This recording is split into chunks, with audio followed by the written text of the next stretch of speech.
Shalom. Welcome to the Messianic Hour with Rabbi Scott Seculo. The Messianic Hour is a program designed to give you insight into the Jewish roots of your faith.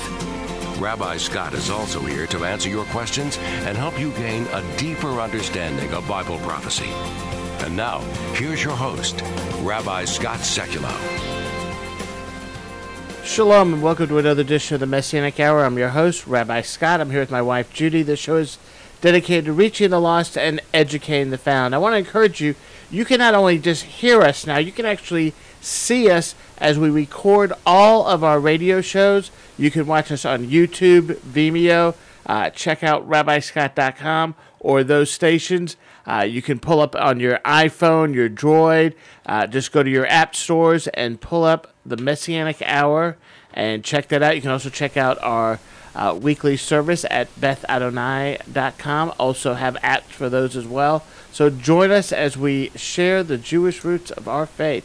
And it's been an interesting week in Israel, Judy. We've just celebrated the remembrance of Arbor Day, basically the equivalent of Arbor Day to Bishvat, which we had a great ceremony here. We've actually raised money to plant a garden in Israel. Over 100 trees will be planted in remembrance of Israel, and that's going to be a great just honor to be able to do that. But we also remembered the Holocaust. On the 27th of the month was the Holocaust remembrance, and it's interesting as there was a very interesting article written by a journalist in Israel how one of the senior leaders in Egypt, just like in Iran, are denying that the Holocaust existed.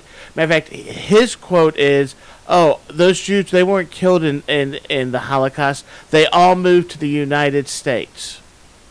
And that if you look at the number of Jews who were killed in car accidents, that equaled the number of Jewish people that were killed. I mean, where they get these things is amazing.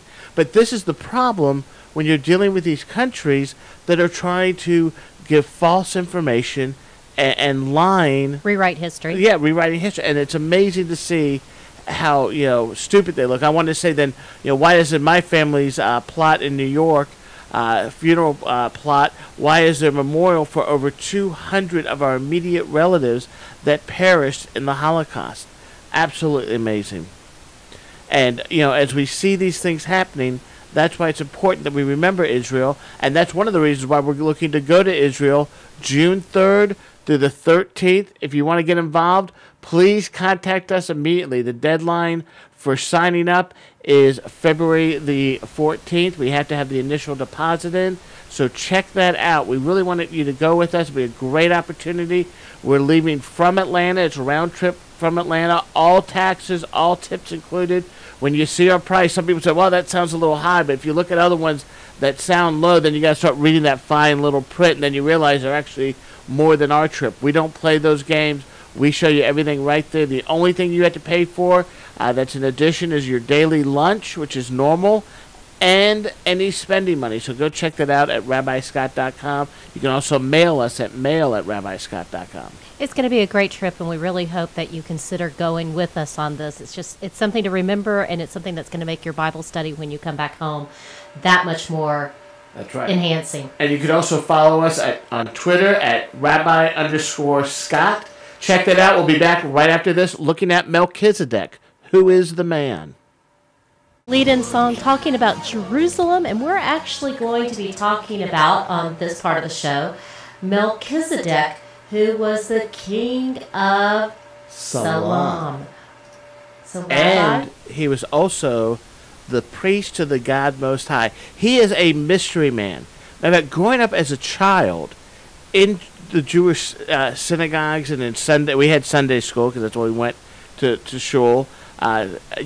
He wasn't even mentioned. I mean, he's not a major figure.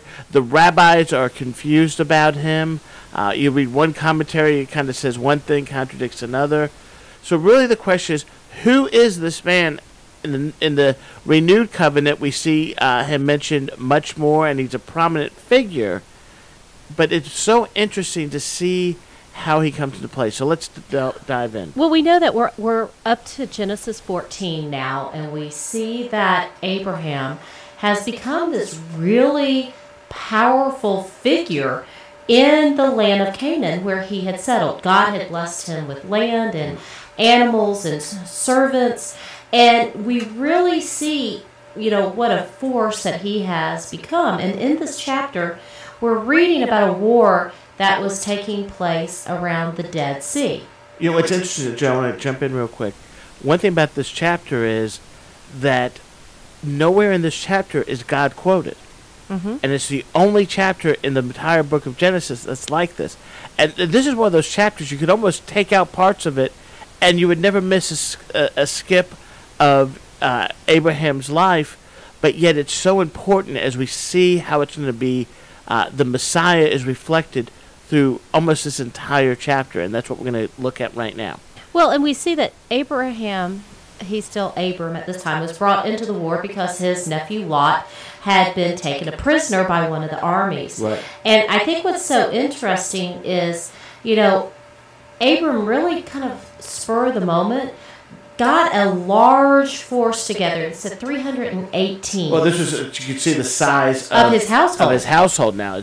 It was just, to have that many men together was absolutely amazing, and how it all came into place. Well, it goes to show that he doesn't have to go and hire mercenaries. He's not having to go out and hire warriors for him.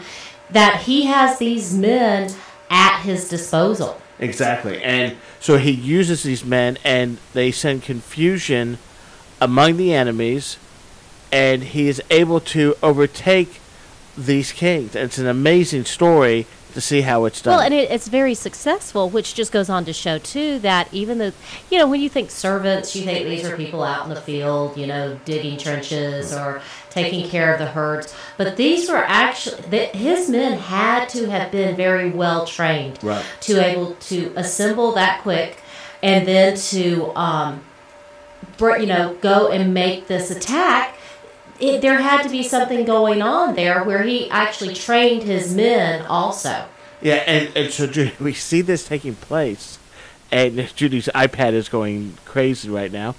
We see this taking place, and what we end up seeing happening is that not only do they defeat him, but they are able to retain all these prizes. But it's interesting. Abraham won't take it from certain people, because he doesn't want them to say, "Oh, he was blessed by me," and yet we see him giving a tithe, a tenth of what he had, to Melchizedek. And again, he comes on the scene almost out of nowhere, and basically we only see him coming in bringing food and wine, which is very interesting because, as you know, in our weekly Shabbat service, we had the blessing over the bread and the wine, and we see that taking place with Melchizedek. And it's so interesting because he is not only the king of Salem. Now, the question is Salem Jerusalem? We really can't. I mean, most people would assume it is, and there's probably a good chance that it is, but we don't know. It's not clear that it is that place. But what's interesting is, if you think about it, he would be in an area of really a demonic area, to be yet over the city of peace. But yet, isn't our God a miracle worker? Yes, he is. And through all the chaos, he could have this one place like that. So I agree with the assumption that this was or could be modern-day Jerusalem, which, again, is a city of peace surrounded by the enemy. So we see not much has changed since the time of Abram and this battle. But what was so interesting is Abram willingly gives a tithe. And I love people who, we don't have to give a tithe. Well, the tithe was actually, here again, as we talked about before the world was created, these things were already in existence. And he is king to the God, or he was priest to the God Most High, so he plays two roles. Well, and it's interesting, if you look at his name, you've got Melech, which is king, or my king. and Zedek, or righteousness. So really, if you take his name back to what it means in the Hebrew, it's my King of righteousness. Right. And Yeshua is the Prince of Peace, mighty God, everlasting counselor. These are all images that we see of our Messiah. Some say he was an ordinary man who represented Messiah. I am on the belief that it was a pre-incarnation of Messiah, and we'll go about that in a minute, probably the second half of the show. Well, when they're talking about that he was a king, a high priest, well, but he was also a king. Right. And we know that the high priest couldn't be king also. Under the order of Aaron, you had the high priest under Aaron, and you had the king under the tribe of Judah. But here we see him as king and priest, which again is a beautiful picture of our Messiah, who is what? The high priest, and he is the king. And we see, too, that the Messiah is to be under the order, not of Aaron, but of Melchizedek. Again, brought into the renewed covenant, we see this connection that takes place, and it's absolutely amazing as you see the parallels. We don't know of any parents for Melchizedek. We have no offspring, no genealogy. He just appears out of nowhere and is this righteous man. And I love it because how many members are in his congregation? He's got one family, right? He's got Abram at this point.